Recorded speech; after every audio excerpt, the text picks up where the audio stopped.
The fluorescent lights in the South Chicago Community Tech Center buzzed like dying insects, casting sickly yellow across salvaged monitors and duct-taped keyboards. Kezia Okonkwo didn't notice anymore.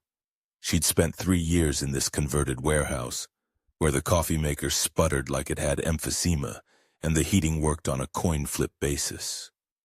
Her fingers moved across the keyboard in practiced rhythm, lines of code scrolling past as she tested penetration protocols on a sandbox network she'd built from scraps. The front door banged open with theatrical force. "This is exactly what I'm talking about," Dashiell Crane announced to the cameras trailing him like remoras on a shark. "Real community, real innovation happening in unexpected places." Kez's hands stilled. She recognized that voice from TED Talks, from tech podcasts her mother used to dissect over dinner, pointing out the half-truths and convenient omissions. Dashiell Crane, billionaire founder of Crane Technologies, the man whose Crane Secure system protected half the Fortune 500.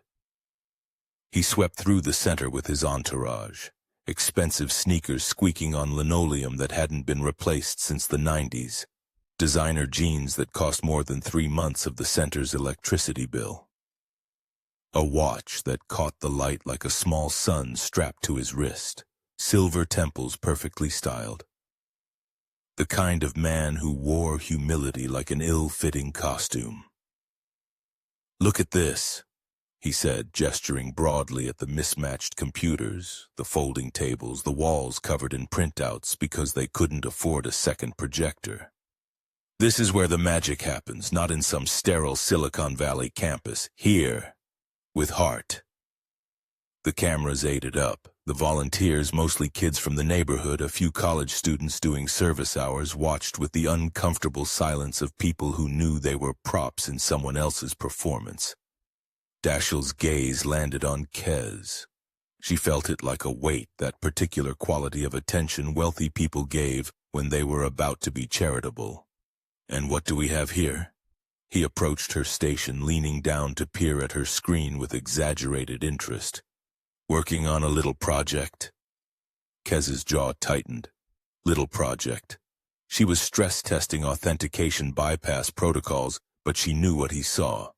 A 15-year-old black girl in a thrift store hoodie, natural hair pulled into a puff that had seen better days, sitting at a computer held together with hope and electrical tape. "Penetration testing," she said quietly. "Penetration testing?" He laughed, the kind of laugh that invited everyone to join in on the joke. "That's adorable. So you're what, trying to hack things, like in the movies?" "I'm testing security vulnerabilities in network architecture." Right. He nodded with the patronizing enthusiasm of someone humoring a child who claimed to be an astronaut. "That's great, really great. You know, it's wonderful that you're interested in this stuff. We need more diversity in tech, more girls especially." The cameras captured his smile. So warm, so encouraging. "But penetration testing, real penetration testing, that's pretty advanced stuff. Takes years of formal education, professional training. The systems we're building now, they're incredibly complex. Military-grade encryption, multi-layered authentication, adaptive threat response." He gestured at her screen like he was pointing out a child's crayon drawing. "These hobby projects are a great start, but maybe you should focus on something more at your level first. Build a website, maybe. There are some great beginner tutorials online." Heat crawled up Kez's neck. Around them, the other volunteers had gone still. Toby, her friend who was supposed to be organizing donated equipment, stood frozen with his phone half raised. Everyone watched. Everyone heard what Dashiell Crane really meant. "You don't belong here. This isn't for people like you. Stay in your lane." She thought of her mother's notebooks locked in her bedroom, leather-worn and filled with warnings nobody would hear. She thought of the funeral, the generic condolences from her mother's former employer, the settlement that barely covered the casket. "You think I couldn't find vulnerabilities in your systems?" The words came out quiet, but they cut through the ambient noise of the center like a blade. Dashiell straightened, eyebrows raised. For a moment, genuine surprise flickered across his face before settling into amused delight. This was even better than the planned photo op. This was content. In my systems? He laughed again, but this time it had edges. Sweetheart, Crane Secure protects the Pentagon, the Federal Reserve. We've got a $10 million bug bounty program, and the best hackers in the world haven't collected a dime. Our security is legendary. So you're confident, Kez said. I'm realistic. He glanced at the cameras, making sure they caught this. Tell you what, though, I like your spirit. Let's make this interesting. You think you can find even one vulnerability in Crane Secure? I'll give you 5 minutes. Right here. Right now. You breach my system, and I mean really breach it, not just ping a server. I'll fund this community center for 5 years. Full operational budget. The room inhaled collectively. And if I can't? Dashiell's smile sharpened. Then you admit on camera that you're out of your league. That real cybersecurity requires real training, real expertise. That you've got a lot to learn before you start making claims about systems you don't understand. The humiliation would be complete. Public. Permanent. Exactly what he wanted. Kez looked at him for a long moment. At the expensive watch, the designer clothes, the cameras capturing every angle, at the center around her. The place where she'd taught herself everything her mother's notebooks couldn't explain. Where kids like her learned that technology wasn't just for people who looked like Dashiell Crane. Deal! Toby's hand shot up, phone already recording. Starting a live stream, he muttered, fingers flying across his screen. Within seconds, the viewer count began climbing. Dashiell pulled out his laptop, sleek silver, probably cost more than the center's annual budget, and set it on the table beside Kez's salvaged computer. He entered his credentials with the casual confidence of someone who'd never been beaten at anything that mattered. 5 minutes, he said, starting a timer on his phone. Starting now. Kez's fingers hovered over her keyboard. Around them, the community center had gone absolutely silent except for the buzz of fluorescent lights and the whir of old computer fans. Toby's phone captured everything. The angle of Dashiell's smirk, the set of Kez's shoulders, the climbing viewer count that now read 300 and rising. The timer ticked down.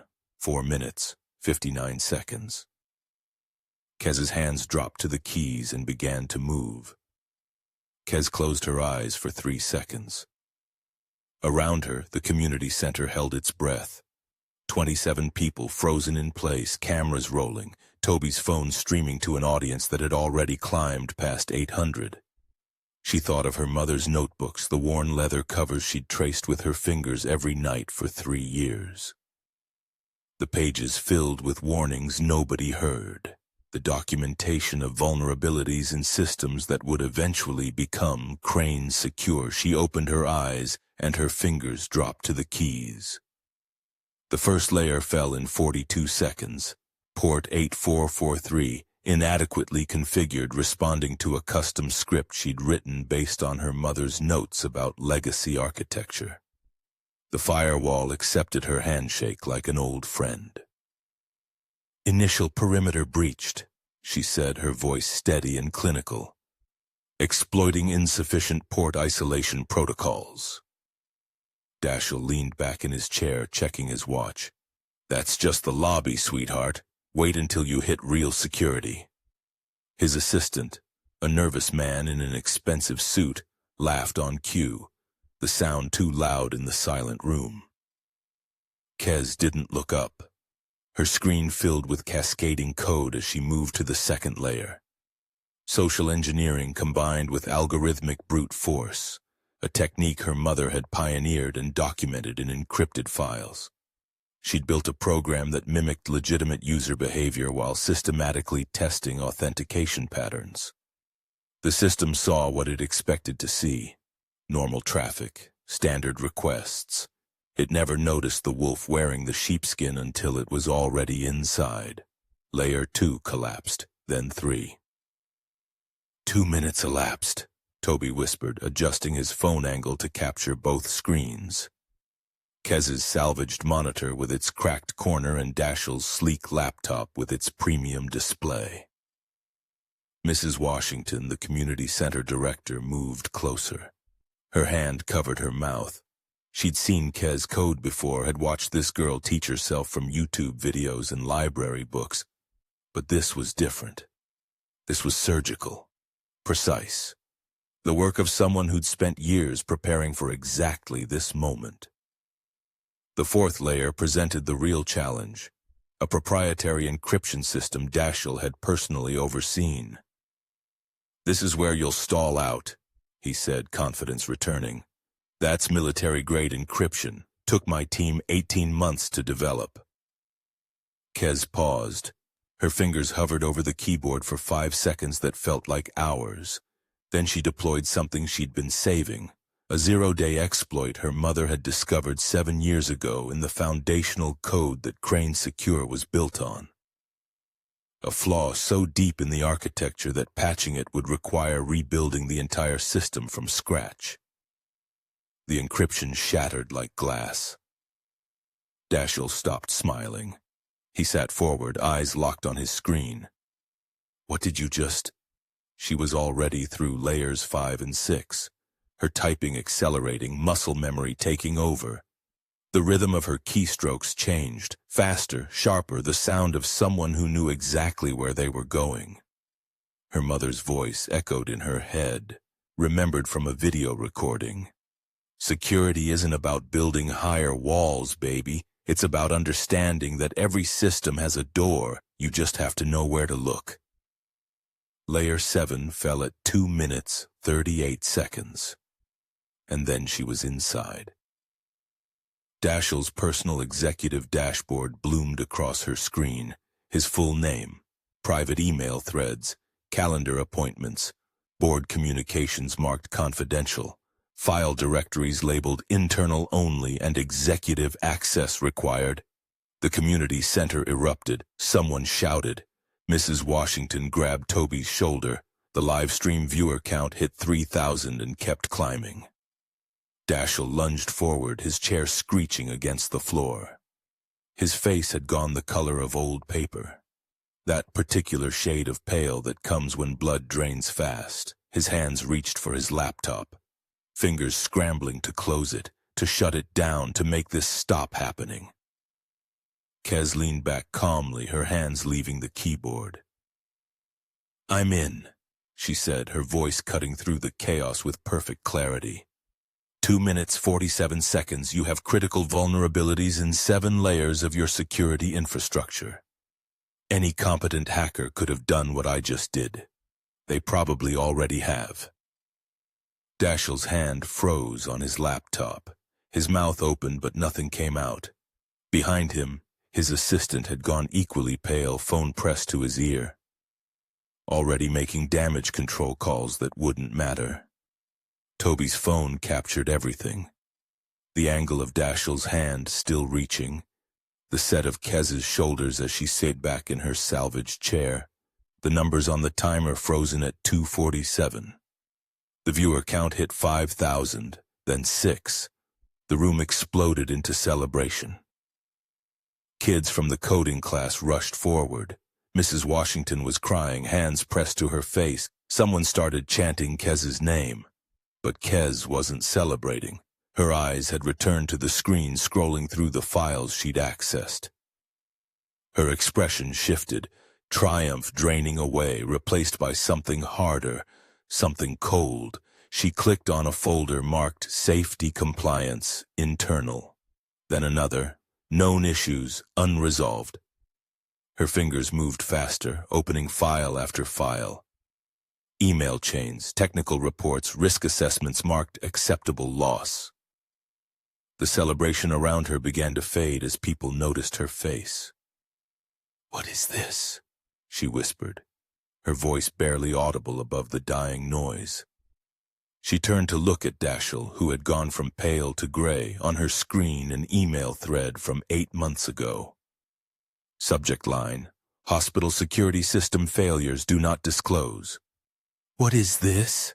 she asked again, louder now, and the room went absolutely silent. Kez's hands shook as she opened the folder marked Risk Assessment, Internal Only. The file structure bloomed across her screen like a cancer diagnosis. Each subfolder a revelation she wasn't sure she wanted to see. Her mouth went dry. "Hospital security systems," she read aloud, her voice cutting through the dying celebration. "Critical vulnerabilities, known issues." The room held its breath. She clicked. An email chain from 14 months ago filled the screen. Engineers, 6 of them, their names redacted in some places but visible in others. The subject line made her stomach clench. St. Catherine's Medical Center, exploitable flaws in patient data protection. Her voice steadied as she read. The current encryption implementation has a documented backdoor that could allow unauthorized access to patient records, medication databases, and life support system controls. We cannot ship this to hospitals until we rebuild the authentication layer. Estimated time to fix 6 weeks. She scrolled down to the response. Dashiell Crane's name sat at the top in bold. "Ship it anyway. We'll patch later. Can't miss Q4 targets. Hospitals won't know the difference, and we need this revenue to close the Meditech acquisition." The words hung in the air like poison gas. Someone in the room said, "Oh my God," very quietly.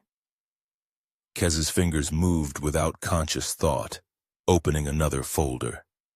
Educational Institutions 2023. Her voice had gone flat, mechanical, like she was reading a grocery list instead of evidence of criminal negligence. Riverside School District, security system with known backdoors never disclosed. A technical memo appeared. She skimmed it, her eyes catching on phrases that made her vision blur. Unauthorized access points, remote exploitation possible, children's personal information, parental contact details, medical records, the engineer's warning again. This creates serious child safety risks. Dashiell's response. Legal says we're covered by the liability waiver. Deploy as scheduled. The live stream viewer count hit 50,000, then 60. The comments section scrolled so fast it became a river of outrage, incomprehensible except for the occasional all-caps "arrest him." And those are children. Toby's phone was shaking in his hand, the camera angle gone wild, but he kept filming. His face had gone the color of old newspaper. "Stop!" Dashiell's voice cracked like a whip. "You stop right now. That's proprietary information. That's theft. You're committing multiple felonies, and I will have you arrested." His hand dove into his pocket, yanking out his phone. "Get me Morrison, now. I don't care what time it is in New York. Wake him up. We need an injunction, and I need it in the next 5 minutes. Kez didn't stop. Her hands flew across the keyboard, copying files, compressing them, routing them through 3 proxy servers she'd set up months ago for a project she never thought she'd actually need. The progress bar climbed. 70%, 80. "Young lady, I am telling you to cease and desist." Dashiell took a step toward her, his face twisted into something ugly, all the charm burned away. "You have no idea what you're doing. You have no idea who you're messing with. I will destroy you. I will destroy your family. I will sue this center into the ground." Mrs. Washington stepped between them. The community center director was 63 years old and 5 feet 2 inches tall, and in that moment she looked like a wall of granite. "You need to leave," she said quietly. "Right now." "This isn't over." Dashiell's voice rose to a shout. "This is corporate espionage. This is defamation. My lawyers will—" "Your lawyers can talk to our lawyers," Mrs. Washington said. "Get out of my building." The encryption finished. Kez hit enter and the files uploaded to a server in Iceland. mirrored to two others backed up to the cloud through an account that couldn't be traced back to her. She'd learned from her mother's notebooks. Always have copies. Always have proof they can't delete. Dashiell lunged for her laptop. Marcus, the college volunteer who taught the afternoon coding class, caught his wrist. "Don't!" For a moment, everyone froze. Dashiell's face had gone purple. His chest heaved. Behind him, his assistant was backing toward the door, phone pressed to his ear, already jumping ship. Toby's phone screen went black, overheated, dead, but it didn't matter. Around the room, 12 other phones had appeared, all of them filming. The kids from the coding class, parents who'd come to pick up their children. The janitor, Mrs. Washington's assistant, every angle covered, every word recorded. "You're finished," Dashiell hissed at Kez. "You're a nobody from nowhere, and you just made the biggest mistake of your pathetic little life. I will destroy you so completely that no one will even remember your name." He stormed toward the door, his assistant scrambling after him. At the threshold, he turned back. "You'll be hearing from my lawyers, all of you." The door slammed hard enough to rattle the windows. Kez sat in the sudden silence, her hands still on the keyboard, her eyes still on the screen. Around her, people were talking, shouting, celebrating, but it all sounded like it was coming from underwater. She could see the viewer count still climbing. 80,000, 90. News outlets were picking it up. Twitter was exploding. Someone had already made her name trend. She'd wanted to prove herself, to show Dashiell Crane that she was good enough, that her work mattered, that he couldn't dismiss her. Instead, she'd exposed something that endangered lives. Children, hospital patients, people who trusted that the systems protecting them actually worked. Her phone began to vibrate. Notifications poured in so fast the screen couldn't keep up. News requests, interview offers, messages from strangers. Then one that made her blood freeze. Unknown number. Encrypted message app she'd installed months ago and never actually expected anyone to use. "I worked with your mother. We need to talk. You're in danger." The memory came back in pieces, sharp-edged and glowing. Kez was 8 years old again, padding into the kitchen in her pajamas, finding her mother hunched over a laptop at 2 a.m. The screen cast blue light across Amara's face, turning her brown skin almost silver. "Mama, why are you still awake?" Amara had looked up, tired but smiling. "Come here, baby, let me show you something." She'd pulled Kez onto her lap, pointed at the cascading lines of code. "See this? Most people look at systems and see what they're supposed to do, but you have to listen to what they're actually telling you. Every vulnerability is a conversation. The system is trying to show you where it's weak." Her mother's fingers had moved across the keys like water, fluid and certain. "Someday you'll need to hear what systems are really saying. Promise me you'll listen." Kez had promised. She hadn't understood then that her mother was teaching her to finish a fight she wouldn't survive. The flashback dissolved as Kez's phone buzzed again. The encrypted message was still there, impossible to ignore. "I worked with your mother. We need to talk. You're in danger." She'd spent 3 hours researching the number, tracing it through layers of security she'd built herself. The encryption signature matched protocols her mother had designed. Finally, she'd responded with a location. Public. Cameras everywhere. Safe. The coffee shop on Michigan Avenue was loud enough that conversation would be private, crowded enough that no one would try anything stupid. Kez sat in the back corner watching the door. The woman who entered looked like she was walking into an ambush. Mid-40s, black, dressed in business casual that was trying too hard to look relaxed. Her eyes swept the room twice before landing on Kez. Recognition flickered across her face. "You look just like her." the woman said, sliding into the seat across from Kez. I'm Portia Lindell. I worked with Amara at Crane Technologies. Kez's blood went cold. My mother never worked for Dashiell Crane.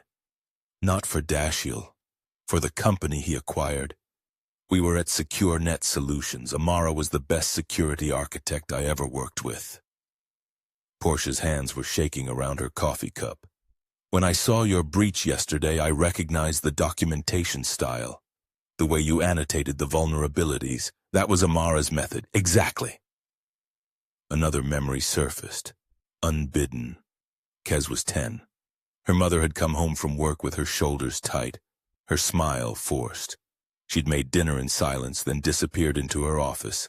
Later, Kez had heard her on the phone, voice sharp with frustration. I'm telling you, there's a critical flaw in the authentication protocol. If we ship this to hospitals, people could die. I don't care about the deadline. We need to fix this first. A pause, then quieter. I've documented everything. Every warning I've given, every time I've been told to be a team player instead of a security professional. Kez had fallen asleep before the call ended. She tried to stop them, Portia said now, pulling Kez back to the present. Amara found vulnerabilities in the core architecture, not small things, critical flaws. She presented to the executive team 3 times. They told her she was being overly cautious, that she needed to trust the process, that if she couldn't be a team player, she could find another team. So they fired her? Worse, they isolated her, excluded her from meetings, reassigned her projects, made her invisible. Portia's voice cracked. I watched it happen. I stayed quiet because I had a mortgage and a daughter in college, and I told myself it wasn't my fight. Kez remembered the day her mother died. She'd been 12. A school counselor had pulled her out of math class, taken her to the office where her aunt was waiting, crying. Server room accident, they'd said. Amara had been working late, trying to fix a critical issue. Electrical fire. Happened so fast. The funeral had been small, a few co-workers, fewer friends. No one from the company. No investigation beyond the bare minimum. Case closed. Tragic accident. Move on. It wasn't an accident, Kez said. It wasn't a question. Portia reached into her bag, pulled out a thumb drive. Amara was documenting everything. She was going to take it to federal regulators. She told me the week before she died, said she had evidence that the company was knowingly shipping compromised systems to critical infrastructure clients. And then she conveniently died in a server room that never had electrical problems before. The investigation lasted 3 days. They ruled it accidental, closed the case. 6 months later, Dashiell Crane acquired what was left of SecureNet, rebranded the architecture as Crane Secure, and made billions. Portia slid the drive across the table. I kept copies of everything I could access, emails, design documents, safety reports that got buried. I've been too afraid to use them, but you're not. Kez picked up the drive. It was warm from Portia's pocket, solid and real. Dashiell's lawyers are going to come after you hard, Portia said. They'll try to discredit you, bury you in legal fees, make you radioactive to every institution that might support you. But if you need someone to testify to what happened to Amara, to validate the technical details, I'll do it. I owe her that much. After Portia left, Kez sat alone with the drive and her mother's notebooks. She opened the last one, the pages worn soft from handling. The final entry was dated 2 days before Amara died. The handwriting was her mother's, precise and steady. If you're reading this, Kezia, it means I couldn't finish this fight. But you can. I've left you everything you need. The vulnerabilities are real. The evidence is solid. Don't let them silence you the way they silenced me. Make them listen. Make them accountable. I love you. Be brave. Kez closed the notebook, opened her laptop, started cross-referencing her mother's documentation with the files she'd pulled from Dashiell's system. The pattern emerged within an hour.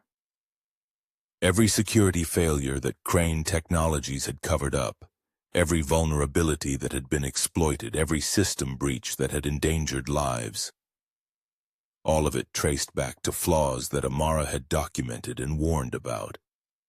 Flaws that had been dismissed, ignored, buried.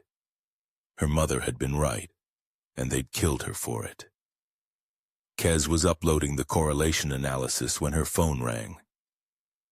Unknown number. She let it go to voicemail. The message was from a law firm. Dashiell Crane was suing her for defamation, corporate espionage, and damages. $50 million. They were demanding she issue a public retraction and turn over all files within 72 hours. Kez looked at her mother's handwriting. Be brave. She hit record on her webcam and started talking. The first headline hit at 3 a.m. Kez woke to her phone vibrating off the nightstand, notifications flooding in faster than the screen could display them. BBC, Reuters, The Guardian, CNN. Teen exposes billionaire's security empire built on lies. Her face was everywhere. The live stream footage had jumped from tech forums to mainstream news cycles overnight. By sunrise, Dashiell was on Good Morning America, hair perfectly styled, voice measured and wounded. This young woman illegally accessed proprietary systems, he said, leaning into the camera with practiced sincerity. I'm the victim here. She's a criminal who fabricated documents to destroy my reputation. He called her dangerous, reckless, a cautionary tale about unsupervised internet access. The host nodded sympathetically. Kez watched the interview from the community center, Toby beside her with his phone recording her reaction. She didn't flinch. Just opened her laptop and started organizing files. The Federal Trade Commission issued a statement at noon. Joint investigation with the FBI into Crane Technologies' security practices and disclosure violations. Markets reacted immediately. Crane stock dropped 18% before trading was halted. Then the casualties started surfacing. Detroit Memorial Hospital held a press conference. Their patient database had been compromised 6 months earlier through the exact vulnerability Kez had identified. 40,000 records exposed. Medical histories, social security numbers, billing information. They'd been told the breach was impossible. The Crane Secure system was advertised as impenetrable. A school district in Phoenix discovered their security cameras had an undisclosed backdoor, a vulnerability that gave administrators access but also created an entry point for anyone who knew where to look. Dashiell's internal memos showed engineers had flagged this 3 years ago. Management decided disclosure would hurt sales. Portia's op-ed published in the Washington Post that evening. I stayed silent when my colleague warned us a teenager had more courage than I did.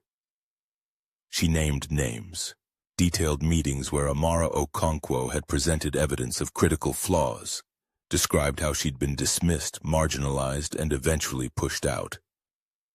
Portia wrote about finding Amara's research in Kez's work and recognizing the same precision. The same desperate attempt to make people listen. The article broke something open. Within 48 hours, 3 more former Crane Technologies engineers came forward. Each told variations of the same story. Vulnerabilities identified, warnings ignored, pressure to ship products before proper security audits. One engineer still had email chains showing executives discussing whether to delay a hospital system launch to fix a known flaw. They'd decided the legal risk was acceptable. Crane Technologies board held an emergency meeting. Stock had lost 60% of its value. Major clients were suspending contracts. Criminal investigations were expanding. Dashiell appeared in a recorded statement, no longer on friendly morning shows but issuing denials through lawyers. His legal team escalated. Cease and desist letters, threats of expanded lawsuits. Someone leaked Kez's address online. She started getting hate mail, messages calling her a liar, a thief, telling her to go back where she came from. Toby's mom moved them both to a friend's apartment across town. Portia hired private security. The interview request came from Marcus Teller, a tech journalist who'd broken the Cambridge Analytica story. Prime time, major network, full hour. Kez's hands shook when she saw the email. Toby squeezed her shoulder. Your mom's research speaks for itself. Just show them what she found. The studio was freezing, lights too bright. Marcus sat across from her, kind eyes behind dark-framed glasses. The cameras went live. Kez had brought her mother's notebooks. She'd prepared slides showing the correlation between Amara's documented vulnerabilities and the breaches that had occurred across Crane Technologies' client systems. She walked through the technical details methodically, not dumbing it down, not apologizing for complexity. This was her mother's language, her mother's precision. These aren't theoretical flaws, Kez explained, pulling up a side-by-side comparison. My mother documented these vulnerabilities 7 years ago. Here's her original assessment. Here's the breach that happened at Detroit Memorial last year. Same exploit path, same entry vector. She told them exactly how it would happen. Marcus leaned forward. Why wasn't she listened to? Kez met his eyes. Because she was a black woman telling powerful men they were wrong. Because fixing the problems would cost money and delay launches. Because it was easier to push her out than admit their products were dangerous. She showed the timeline.